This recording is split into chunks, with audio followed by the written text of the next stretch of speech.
America was at war at last. The mood which and revived their ancient hatred. The British ambassador in Washington reported, "The attitude towards England has been changed for the worse. Our cause for the present." Sage mir nicht, ja, aber es ist doch lästig immer diese Sammlungen. Du hast nie den Hunger kennengelernt, sonst würdest du wissen, wie lästig der Hunger ist. Ich habe deshalb es abgelehnt, jemals vor dieses Volk hinzutreten und billige Versprechungen. Roosevelt verlangt endlich die Bereitwilligkeit, ihm die Zusicherung zu geben, dass die deutschen Streitkräfte das Staatsgebiet oder die Besitzungen folgender unabhängiger Nationen nicht angreifen und vor allem nicht dort einmarschieren würden. Und er nennt als dafür in Frage kommend nun Finnland, Lettland, Litauen, Estland, Norwegen, Schweden, Dänemark, Niederlande, Belgien, Großbritannien, Irland, Frankreich, Portugal, Spanien, die Schweiz, Liechtenstein, Luxemburg, Polen, Ungarn, Rumänien, Jugoslawien, Russland, Bulgarien, Türkei, Irak, Arabien, Syrien, Palästina.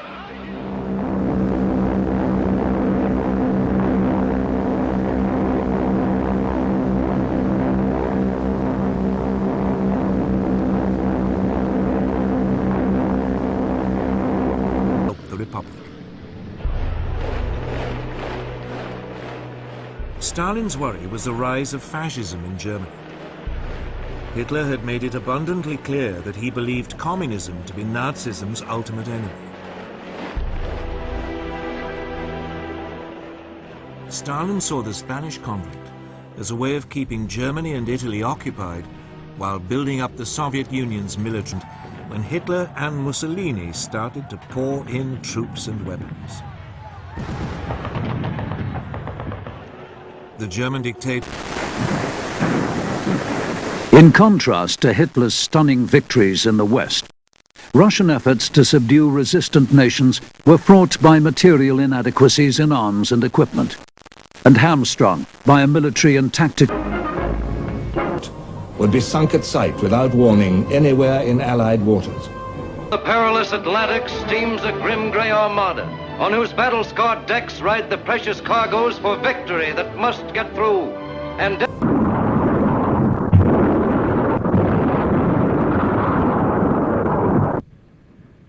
Mr. Vice President, Mr. Speaker, members of the Senate, of the House of Representatives, yesterday, December 7th, 1941, a date which will live in infamy. The world are marching together to victory. I have full confidence in your courage, devotion to duty, and skill in battle.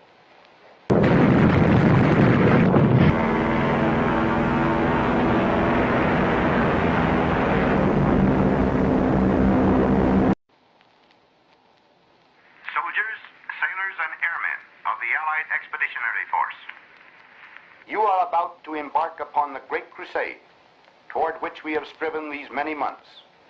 The eyes of the world are upon you. The hopes and prayers of liberty-loving people everywhere march with you.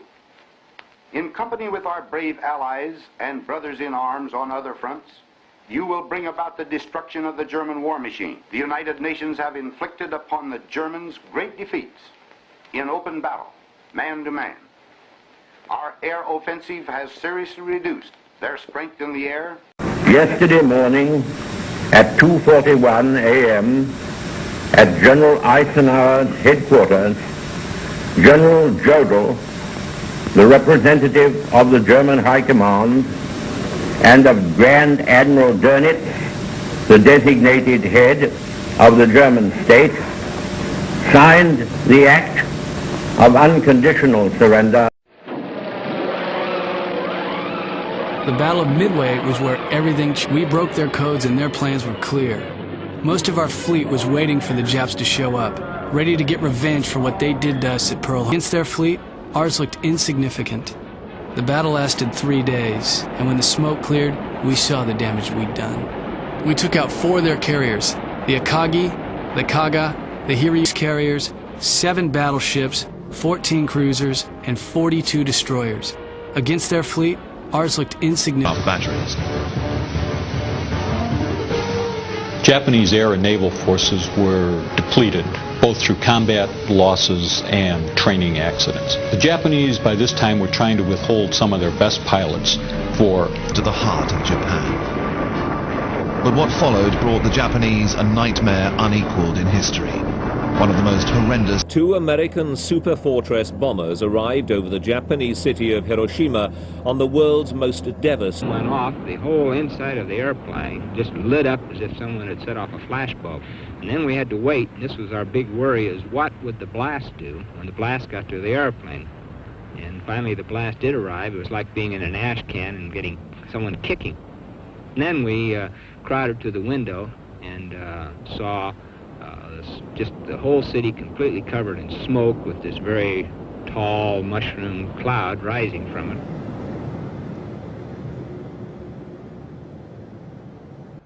Buildings vaporized, so did the clothes on people's backs. Was it a bomb that should never have been dropped? Some people thought so. Others argued that it shortened the war and kept the subsequent peace.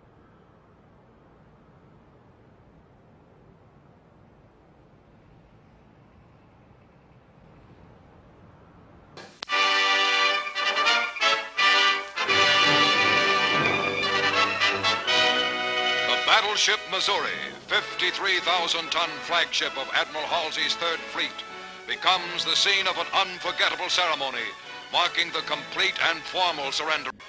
Admiral Nimitz escorts General MacArthur to the Missouri's veranda deck, where the 20-minute ceremony is to take place.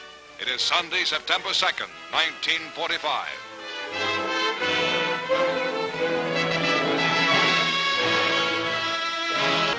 Concluding the brief history-making ceremony, General MacArthur expresses a wish.